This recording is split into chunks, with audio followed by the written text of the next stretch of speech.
Hi, this is Ashley T. Lee Podcast. Join me to hear the Bible read line by line and explained. Listen weekly to Ashley T. Lee Podcast. Your Chosen Truth Network podcast is starting in just a few seconds. Enjoy it, share it, but most of all, thank you for listening to the Truth Podcast Network.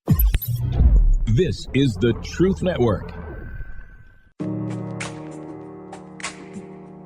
Welcome to Truth Talk Live. All right, let's talk. The truth is, I can't hide it, I can't hold it no more. A daily program powered by the Truth Network. This is kind of a great thing, and I'll tell you why. Where pop culture, current events, and theology all come together. Speak Your mind. And now, here's today's Truth Talk Live host. Welcome to Truth Talk Live. I am Peter Rosenburge. Glad to be here. I'm guest hosting today this lovely Friday afternoon, and we're going to talk a lot about last night of what happened at the debate, but from a much different perspective. I host a radio program every week for family caregivers. I've been a caregiver now for 4 decades, and I have some thoughts on what I observed at the debate last night from a caregiver standpoint. And the world I live in, we have certain things that we see that maybe others don't, and we know about them. And so we're going to talk about that today. And if you want to weigh in on that, then you can call 866-348-7884, 866-34-TRUTH. And we'd love to have that conversation. At some point during today's program, I may step over to the caregiver keyboard that I play. And if you've got something you want to hear, I'll be glad to try to play it for you. I usually stay with the hymns because that's where most people live and know songs like this. But if you've got something you want to hear, I'll be glad to, and we'll talk about that too, because I'm on a mission to help reintroduce hymns to folks, to let them know how to anchor their faith, particularly during unsettling times. And wouldn't you agree at this point that we're rather unsettled as a nation? I think when we watched what we saw last night, and I don't know how many of you all watched it, but it's pretty unsettling to see the President of the United States in that manner. And you kind of have to wonder, what do our allies and our adversaries think about that? And what have we come to in this country? So if that's something that's on your mind, 866-34-TRUTH, 866-348-7884. And just a little bit of background on me, on why I'm going to talk about this and what I do. For almost 40 years, for 4 decades now, I've been a caregiver for my wife, still am. 86 surgeries, both her legs amputated, treatment by more than 100 doctors in 13 hospitals. I stopped counting after 100 doctors. The medical bills have exceeded well over 15. It's just hard to count at this point. 15 million. And I've been doing this since Reagan was president. And I've learned a lot about life, love, faith, suffering, challenges, impairments, all kinds of things. And some years ago, I launched a whole focus on the family caregiver, on those who put themselves between a chronically impaired loved one and even worse disaster. And that's what I do. And some of you may have heard my program on this network and certainly on the Truth Network podcast. And I've been doing this for a long time. I've written several books on it. My newest book is called A Minute for Caregivers, When Every Day Feels Like Monday. And these are just 1-minute chapters that I write for the family caregiver. Now, family caregiver is, when I started doing this, people thought, well, you're just talking about nursing homes. No, I'm not. My wife's never been in a nursing home. And we've been doing this since we were in our 20s. There are families out there with special needs children, Down syndrome, autism, spina bifida, all kinds of things, cerebral palsy. There's all kinds of things out there that don't necessarily take somebody to a nursing home. Then you got mental illness. And certainly we have an aging population. Our bodies are living longer than our brains are. And you have that going on with the baby boomer population and all that kind of stuff as we're getting older. And then you have a category that nobody's ever really considered until I started doing this, at least not nationally, and that's with those who are impaired with alcohol or drugs. And if you have a loved one who is chronically impaired with an addiction, you are a caregiver. You may not think of yourself as such, but you are. because it's a chronic illness. It's a chronic impairment. And even if they're walking in recovery, which is great, it's a constant fight to stay in recovery. Any addict will tell you that. There's a great thing I just saw recently on Russ Taff, and he is very candid about his journey with addiction. And gospel singer Russ Taff, my wife she and Russ did a great duo, and you can hear it if you want to go to our website and see some of our music and so forth. Gracie's an amazing singer, and it's peterrosenberger.com, but Russ and Gracie did a fabulous duet, and he and Tori are just wonderful people. I've had him on my program, and he's very candid about it, and I'd like for you to take a look at this. You can go out and see his stuff. There's a documentary on it called I Still Believe, and I would really appreciate going out. And I know Russ and Tori would, because these are things that we need to talk about as believers. And if we don't talk about it, who's going to? Who's going to offer the hope of the gospel into this? And before I get into the whole thing with the debate, and we'll carry this over the course of this program, I want to introduce you to a concept that I want you to think about as you think about the debate from last night with Joe Biden and Donald Trump. And there's this thing called what I call the fog of caregivers: fear, obligation, and guilt. The fog of caregivers. And every caregiver will get into this fog where we become so disoriented. We don't really know how to function. And we can get very hurt. Now, what do you do in a fog? I know all of you have driven and you've been in a fog situation. What's the first thing you do? Well, you slow down. Now, do you turn on your high beams or you turn on your low beams? Well, you turn on your low beams. Why is that? Because if you turn on your high beams, it's going to glare back at you. So when you're driving in a fog, if you're trying to see too far ahead, it's just going to glare back at you. You have to just deal with the light in front of you. And what does Scripture say about that? Thy word is a lamp unto my feet. Not a searchlight, a lamp. Sometimes we just see the next step, but you have to go slow. And when you are taking care of somebody with any type of chronic impairment, you've got to slow down. You keep that fear, that obligation, that fear will say, well, what are we going to do about this? How are we going to do this? What's going to happen here? That obligation is going to say, I have to, I'm supposed to, I need to, I should have, all that kind of stuff where I'm obligated to do it. And then that guilt is going to hit you with all kinds of things such as, I feel guilty because I can stand up and they can't, or I want to watch a television show for uninterrupted for 30 minutes, that kind of thing. And we feel guilty. We're driven by that. The fog of caregivers. We're going to talk about this more when we come back. This is Peter Rosenberg. This is Truth Talk Live. We'll be right back. Truth Talk Live. You're listening to the Truth Network and truthnetwork.com.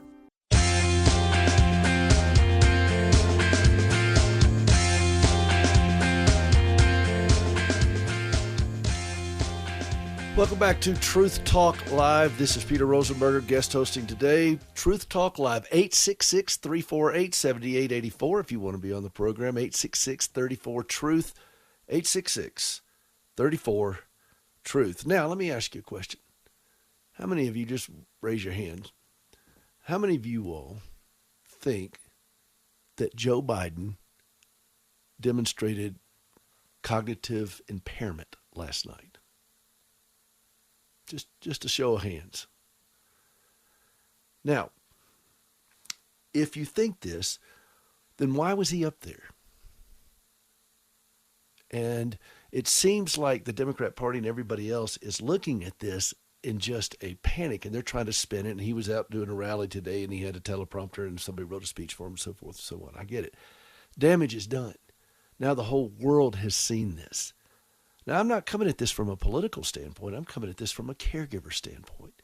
Because how many of you all have seen somebody in your life who has demonstrated cognitive decline, who doesn't need to be driving, and you're worried about them in the car? You're worried about them when it comes to their checkbook. The awesome power that we have invested in one man in the presidency resides in that man last night. Now, why is he up there? And who is responsible for this? And as a caregiver, I can tell you that my concern and my pointed comments are not necessarily for Joe Biden, but for all the people around him who have enabled this. And I talked about in the last block, the fog of caregivers. The fog of caregivers, fear, obligation, and guilt. And this is what gets us disoriented. If we try to race through the fog of caregivers, if we don't slow down, if we don't really back it off, we're going to get just as hurt as if we were driving in a fog and running into a tree or running off of a cliff. And this is where we are as a country right now. We've seen this from day one. That's why he ran from the basement in 2020. They didn't want to put him out there. They knew he couldn't do it. And this is not new, but it's amplified now to almost deafening levels. And here we are. Now, who's responsible for this? Is Joe Biden responsible? Well, maybe. But there are lots of people around. But there's one person in particular who has access to him that nobody else does. And that's his wife, an educated woman. Why is she being this way? Why is she allowing this to happen? I saw her leading him off the stage last night. Somebody grabbed that on their phone. And I saw her leading him off, and she's looking at him and says, "You did good. You answered every question." That is the most powerful office really in the world. And that's the response. You answered every question. What responsibility does she have in this? Now, let me give you a little bit of history here. She's not the first lady to enable a spouse with something going on. And in fact, we can go back to Edith Wilson. Woodrow Wilson had a stroke, and Edith Wilson was basically de facto president for a very long time.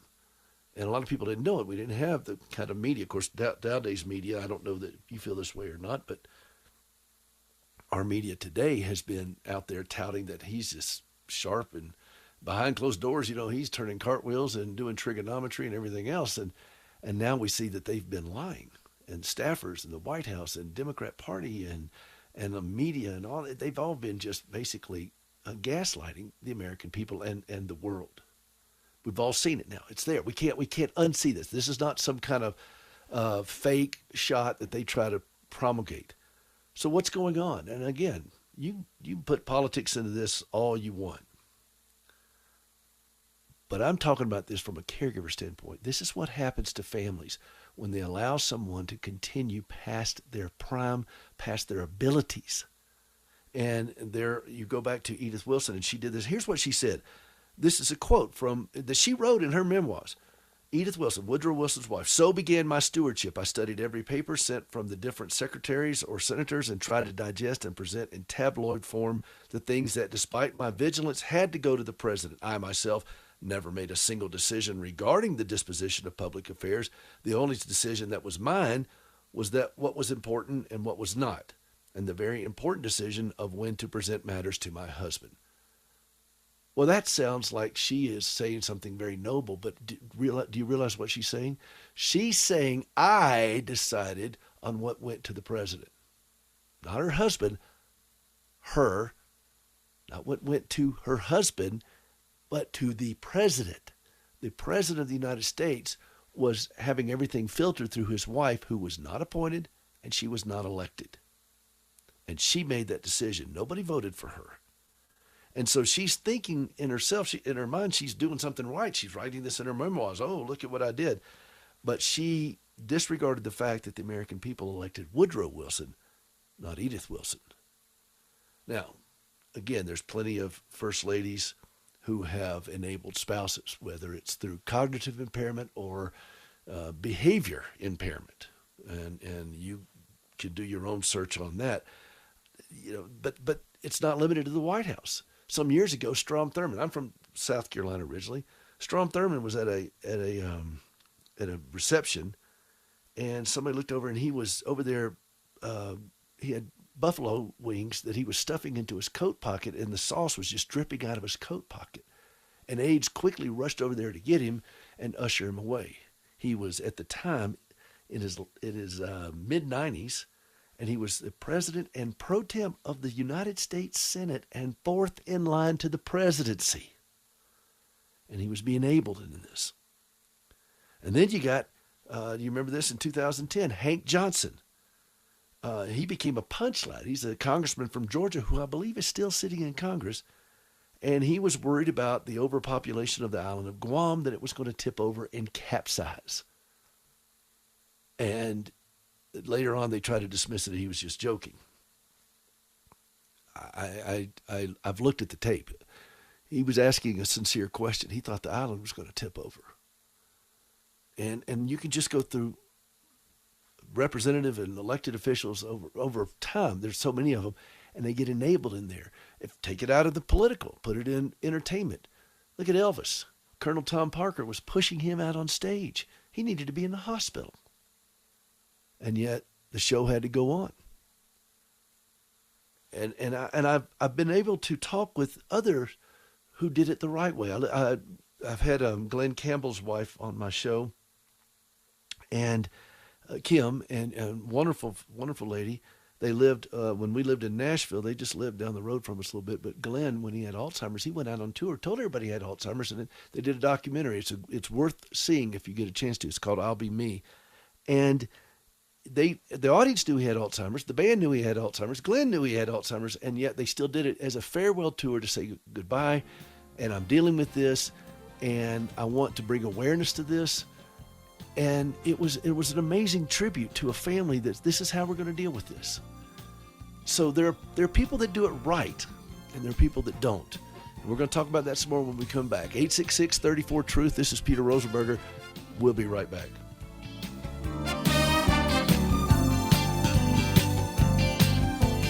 Truth Talk Live. You're listening to the Truth Network and truthnetwork.com.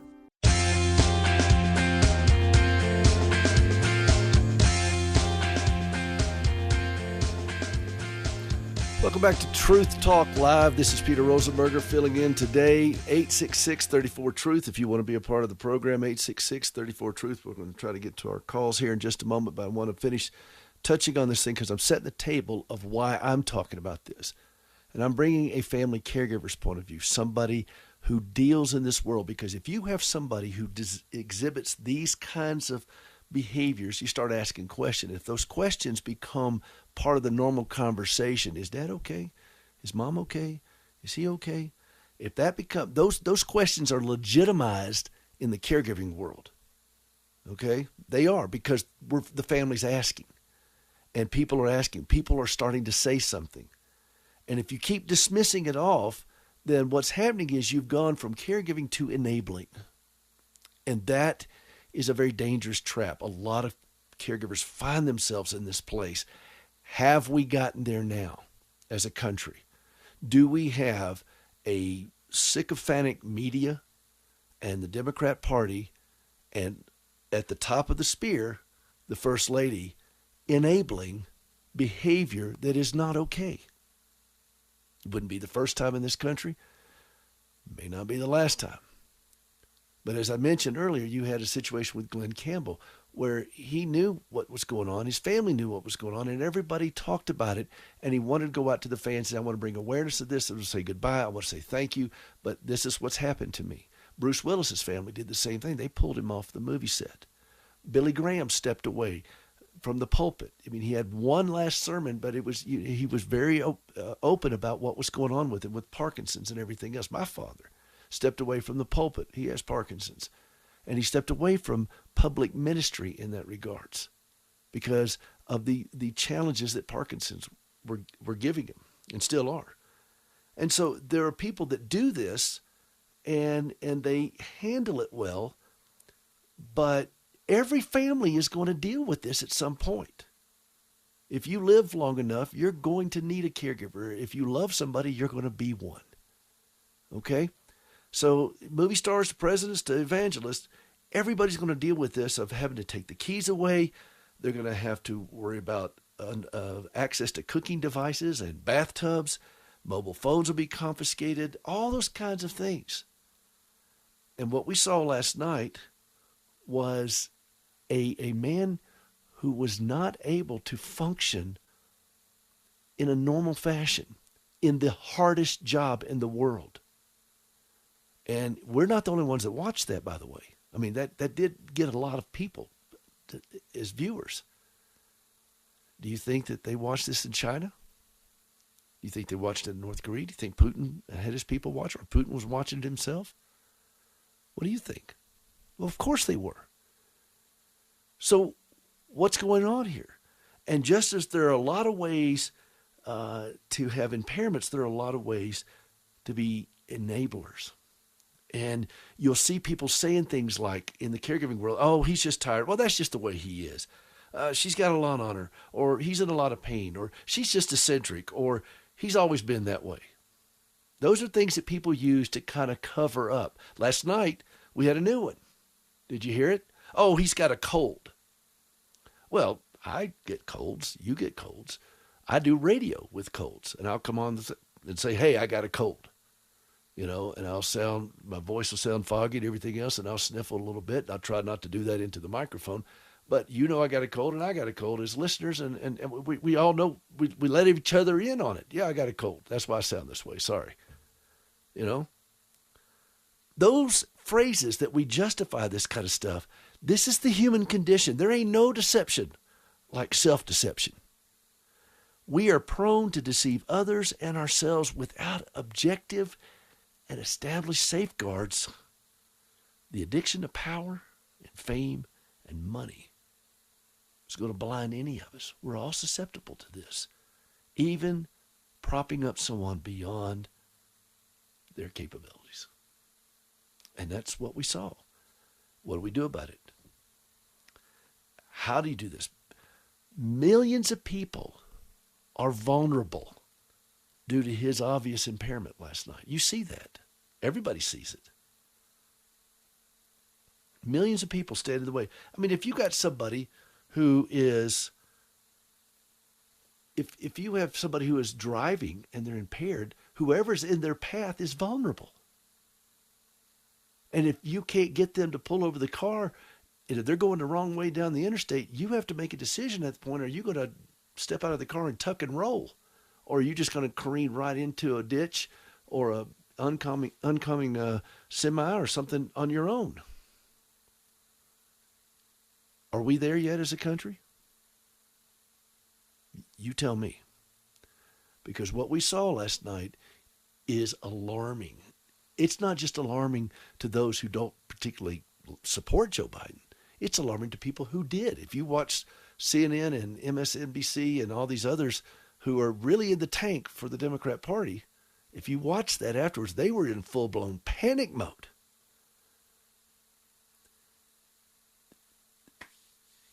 The pressure on Joe Biden is going to intensify. I watched it on social media. I could just see it just going. It's going to intensify because she knows.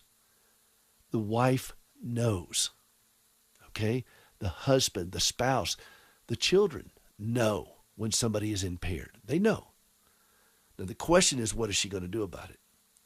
And I saw that video of her helping her husband off the stage. I said, you go to his hand and say, yay, you answered every question. That is not something you say to the leader of the free world after a debate. You fist pound, you say, you knocked it out of the park, honey, whatever. But, you know, my wife has come off the stage. My wife lives with severe disabilities.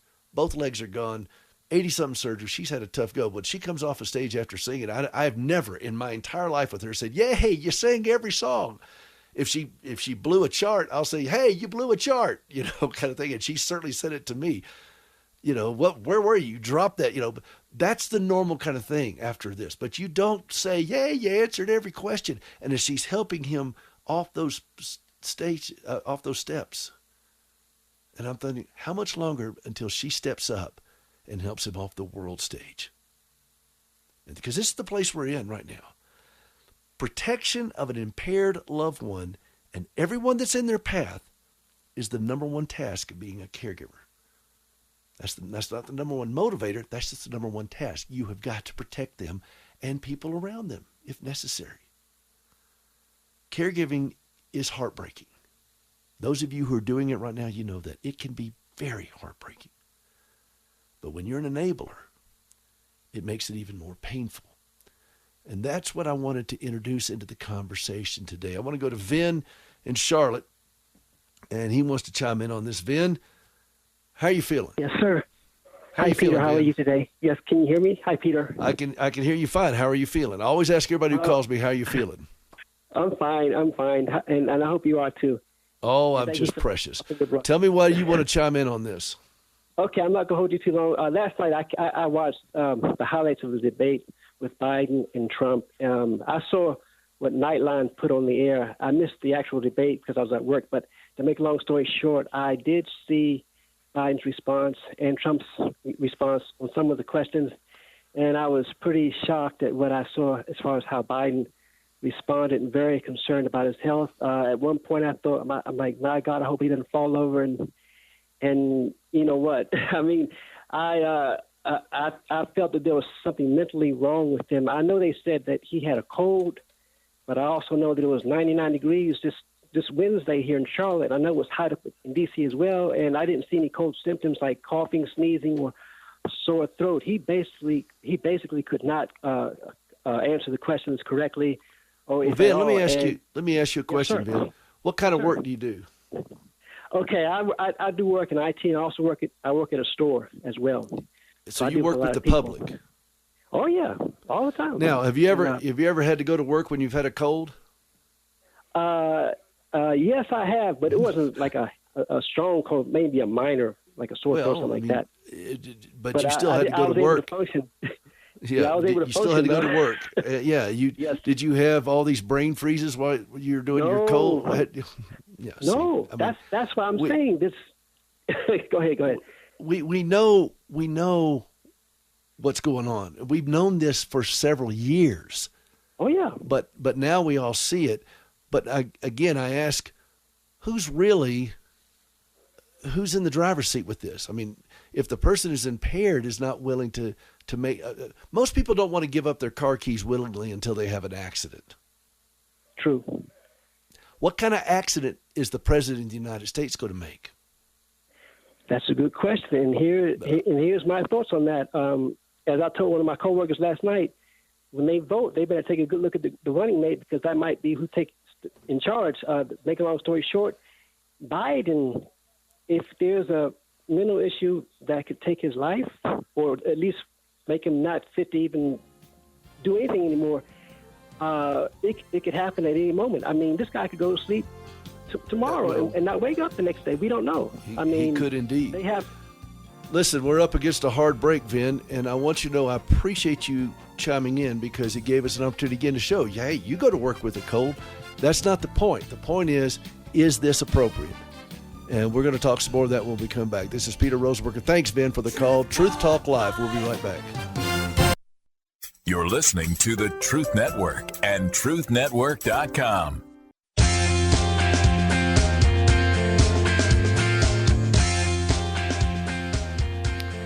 Welcome back to Truth Talk Live. This is Peter Rosenberger in for Robbie and Stu and the usual suspects, and glad to have you with us. 866-34-TRUTH if you want to be a part of the program. 866-34-TRUTH. That's 348-7884. And I want to just finish up. We'll go back to the phones here in just a moment. Vin made a great point in the last block where he said, he had to go to work with a cold, and everybody knows, I got a cold today. We've all done that. And so if the man had a cold, he could have come out last night and said, hey, I got a cold, my voice sounds raspy. That's called self-awareness. That's called people not trying to gaslight and say, no, there's nothing wrong with me. But you know what? There is something wrong. Now the question is, what are we going to do about it? And who is the person that we need to look at as a country? And I've maintained this from day one, that it was Dr. Biden, Dr. Jill Biden. And she is the one that is closest. And sometimes you need to just pull aside and say, it's time to go home. It's time to quit. And you can take the politics out of this. This has nothing to do with this. It has something to do with being a caregiver, a responsible caregiver.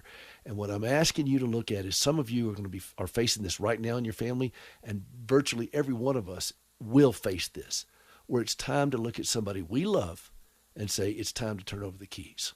It's time to do this. I'm sorry, I hate it for you, but you're doing the responsible thing. You're putting other people's safety ahead of your own desires. And this is what is required for us as caregivers, to have those kinds of conversations. My father doesn't drive. My mother doesn't drive.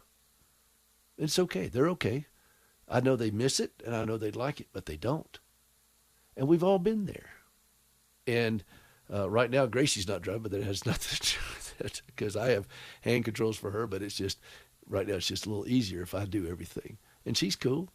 She's cool, but when the time's right and she's ready, it's all good. But we have the conversation. And the fact that the country is now having to have this conversation should have never happened. The only reason we're having it like this is because finally the whole curtain's been pulled back, and the world now sees what people have been hiding and enabling and gaslighting. And this is a very dangerous place. And if we don't speak with clarity to this issue, what are the consequences? If we don't speak with great clarity and authority, what are the consequences? Now, none of us have the ability to go up to the White House, knock on the door, and say, hey, y'all, cut it out. But we do have the ability to vote, and we do have the ability to tell other people and introduce this conversation. Everybody's talking about politics right now, and I get that.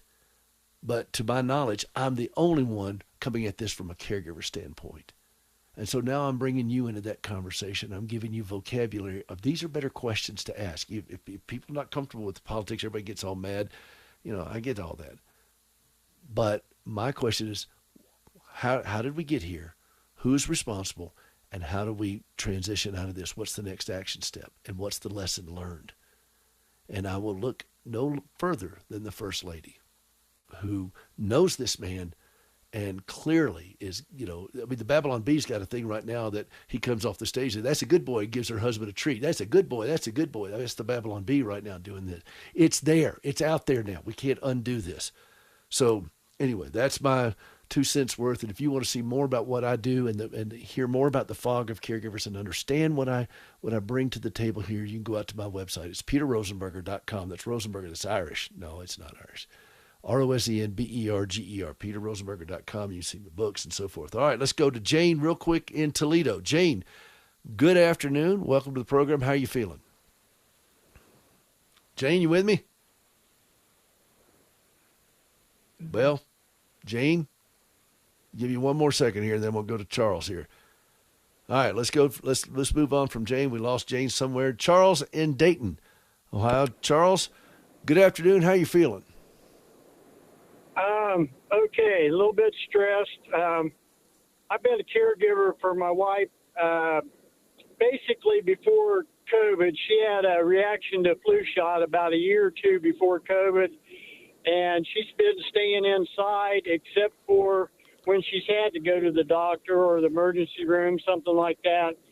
And last June, she's had COPD coming on for a while. She's a smoker. She went to pulmonologist last June, and he detected what he thought was a nodule, and she went to Indianapolis, and they said she had first stage cancer nodule, and she's had 5 radiation treatments in between there and now, and she's been back to the radiologist, oncologist, all right, well, and Charles, they say that it's doing. Charles, I don't want to cut you off but we're going to run out of time here. What's the immediate issue you're struggling with? The immediate thing is that after all these years and all this stress and everything, she's gotten here recently in the last week or so. She has gotten real mad at our daughters for trivial things. She doesn't want to see them, doesn't want to talk to them. She talked about she doesn't know if she wants to be around me or not. She wants to be somewhere by herself. She's even said some things about harming herself. Have you talked about this with her doctor? Not with any of them. She has very little to do with her doctor. She's got a primary she's seen one time, the pulmonologist a couple times, and the radiologist and the oncologist a couple times. All right. Well, listen, let me give you a quick thing because I don't want to run out of time and cut this off. Here's the deal. This is not a situation that gets better on its own. But this is also not a situation you may be able to change.